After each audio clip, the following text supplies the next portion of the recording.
Peace, Aries rising. Let's see what you need to keep most in mind and heart this week to help everything rise into place.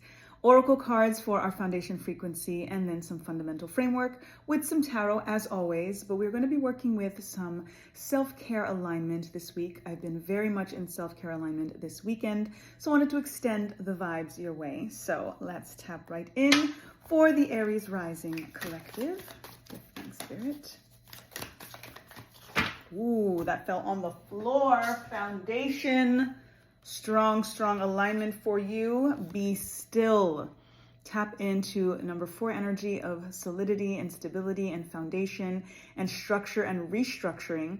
This also taps into the energy of the 4 of Swords, which brings in that rest and recovery and retreat and just taking time out for yourself, which is so in alignment with self-care and looking out for you. So definitely take some time to be still. It is in those moments of stillness and silence that we actually receive a lot of the downloads, a lot of the information, a lot of it, of the things that we seek ultimately, especially when we're asking certain questions and kind of waiting on the answers. The answers are all within you ultimately. And sometimes it really is just about finding that time to be still and take a moment. So definitely be still, be still, be still.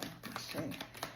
And it's very, again, strong guidance for when they hit the ground, when the cards hit the ground. And then here, tapping in to completely confirm the information. And I always say my readings are about confirmation, not information, but this is the confirmation here in regards to this 5 of Pentacles, feeling forlorn, feeling left out in the cold, feeling a sense of abandonment. And the reversal energy is ultimately you don't want to be feeling that anymore. And this alignment with stillness is what is going to help you achieve that sense of stability and just rebalancing yourself, especially if you're dealing with heartbreak. If there's any, again, in alignment with what you may be feeling, similarly to like what I've been kind of processing a lot of things this weekend and such, is really just an energy of release to increase, of being very mindful and soulful about the things and the people, the dynamics, the experiences, environments, emotions, whatever it may be, that ultimately you do need to release in order to make space for what is truly meant for you. In other words, the increase.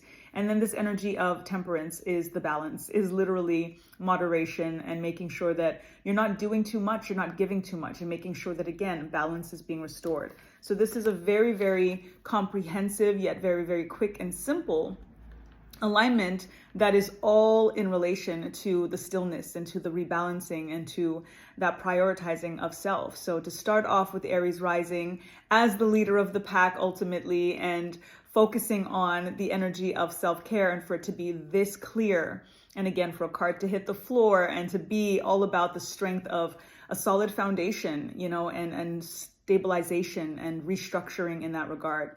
It's really definitely setting the tone for what I believe is going to be for the rest of the readings, for the rest of the signs. Because again, Aries rising energy, you're the leader, you lead us forward. And ultimately, if you are in that energy of balance, if you are in that energy of making sure that you are taking care of yourself and that you are strong and you are solid and you are taking that time to be still and to be quiet and to just have that moment for yourself, to prioritize yourself, to make sure that if others aren't pouring into you, that you're pouring into yourself ultimately. Venus is in Aries right now, so that is perfectly in alignment as well when it comes to self-love and self-care and everything that is required. We just came off of Valentine's Day, and oftentimes with that energy, whether you believe in it or not, in terms of the history and commercialism or whatever it may be, ultimately egregore energy, collective consciousness, when there is a plethora of extra love going around the world, contribute to it any way that you can, but most importantly, self-love. Most importantly, thinking about what it is that you can do for yourself. And on that day, we're often thinking about the other and what it is that we can do for somebody else. And we're not always thinking about ourselves. And I refer to it as Happy Hearts Day, and questioning how you make yourself and your heart happy. So how did you make your heart happy on Valentine's Day? Not just how somebody else made your heart happy or how you made somebody else's heart happy. How did you do it for yourself? And if in some ways you are disappointed because of what you didn't do or what somebody else didn't do, that could be what is kind of contributing to this energy that is coming through in your reading right now. And ultimately, the question now is, what can you do for yourself? And that moment of stillness for you to reflect on what you feel in terms of feeling abandoned or left behind or forgotten is going to help you come into the energy of moderation and come into the energy of rebalancing and just again, allowing yourself to balance things out a lot better for yourself, first and foremost. So I hope that resonates. I hope that it helps everything rise into place. Nothing is falling. It is only up from here.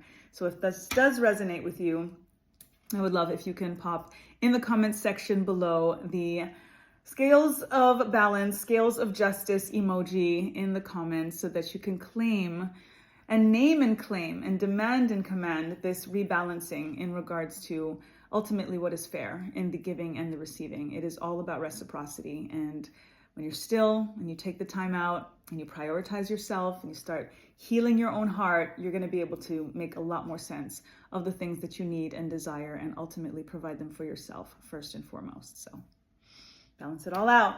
I hope that helps, Aries rising. Peace.